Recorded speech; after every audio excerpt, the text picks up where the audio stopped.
G-Shock DW-5600E review. Just how tough is a $40 plastic watch? I threw it, dropped it, hit it with a hammer, and ran over it with my car to find its breaking point. The DW-5600E is not the iconic original G-Shock, though you wouldn't know from looking at it.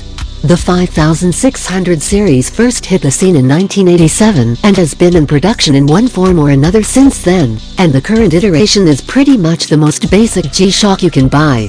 Save for a few small details here or there, it's incredibly similar to the original but uses a plastic case in place of the original's blacked-out stainless steel. That might sound like a mark against the DW-5600E right off the bat, but the cheaper material works in the watch's favor. For one, it means you can buy it for around $40 at your local Walmart or Target. Secondly, because plastic has an elasticity to it that metal just doesn't have, it absorbs shocks better. Given that G-Shock's creator, Casio set out to engineer a timepiece that could withstand careless wear without any issue, it's not in any way out of line with the brand's ethos. Which brings us to this review. I wanted to see just how much abuse the most basic G-Shock could withstand before failing, and my torture testing went far beyond the occasional knock on a door jamb. I threw it, dropped it, hit it with a hammer, and ran over it with my car to find its breaking point. And I was surprised to find how much abuse it could take.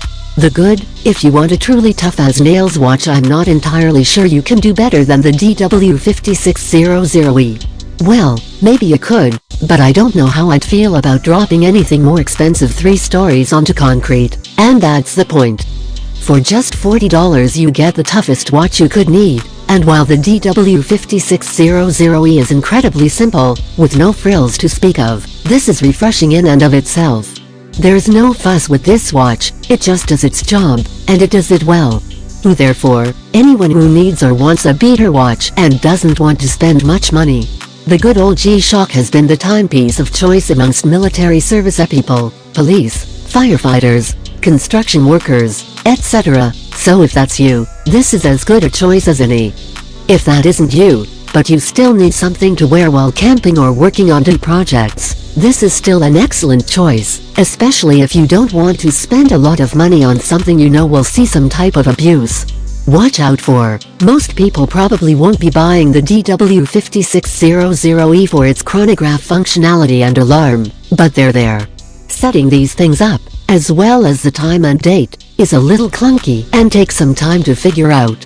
The recessed buttons, which you'll need to be pushing a lot to set the time, certainly don't help in this regard. This is more of an annoyance than a fatal flaw. The DW-5600E does have a fatal flaw, though, and it's an inability to withstand the force of a Volvo station wagon's driver's side tire. More on this in a second. Alternatives: the Timex Ironman Original is another tough, functional and cheap digital watch with roots in the 1980s. While the list price at $67 is a bit more than the G-Shocks, there's an extra degree of functionality in the Ironman. For example, the chronograph features are more extensive on the Ironman, which makes sense, given that it's billed as a sports timepieces, and the exposed pushers are easier to use than the recessed buttons on the G-Shock. A night mode is a nice touch, too. The Ironman is also rated as shock-proof, though I couldn't tell you how it fares compared to the G-Shock. It's probably still more than enough. Review: strap the DW-5600E to your wrist, and you'll notice that it doesn't really look or feel like most other G-Shocks you can buy right now. They're massive, chunky, heavy and covered in countless nubs and facets. The DW-5600E, on the other hand, is comparably minimal. At 42.8mm wide and 13.4mm thick, it doesn't wear much larger than most big sports watches you can buy today. Its design, still firmly rooted in its 1980s upbringing, is far more mundane. Fumble through its many functions: time, countdown timer, stopwatch, alarm, backlight, via its tiny, recessed buttons, and you'll get an equally single-80s tastic nostalgia blast. So the DW-5600E is not like a modern G-Shock regarding aesthetics, nor does it have a large amount of functionality, but it's still a pure distillation of what it aimed to produce, namely, a nearly indestructible watch. More specifically, it stipulated an ability to withstand 100 meters of water pressure and survive a 10-meter fall. The watch is rated to 200 meters of water resistance, and since I'm not a diver, I'll have to take Ib's word for it. But the 10-meter fall? I have a few things to say about that. When I first got my hands on the DW-5600E, I tossed it over my shoulder on hardwood flooring to prove how careless you can be with a watch like this. As you'd expect, there was no visible damage. Later, wearing the watch, while moving, I went out of my way to bang the G-Shock on any surface within arm's reach, and again there were no dings, scuffs or loss of functionality. These are the sort of everyday things that could damage a more fragile timepiece, and it's no surprise that the DW-5600E was entirely unfazed by them. So I took the watch off and gave it a few good thwacks on wood and metal surfaces. Nothing. Ready to kick things up a notch, I dropped the watch from the first floor balcony of my building. Again, nothing. So I went up one more floor. Nothing, not even a damn scuff, and all functions appear to work properly. Looking to further the abuse in a more creative manner, I go inside and grab a claw hammer. With the watch resting face up on a piece of wood, I delivered the kind of considered blow you'd use to drive a nail into wood with one strike. It doesn't faze the watch. I tried it again, failing to cause any perceptible damage. I rested the watch on its side and delivered another strike, leaving just a small scuff. I then attacked the DW-5600E with several fast-paced hits to its side and face. While the watch took on a couple of small dings, it otherwise continued functioning like it was just taken out of the box. So I climbed to the third balcony of my building and dropped the G-Shock. It landed face down with a loud, plastic-y thud. After the long walk down, I picked it up to find it fully functioning.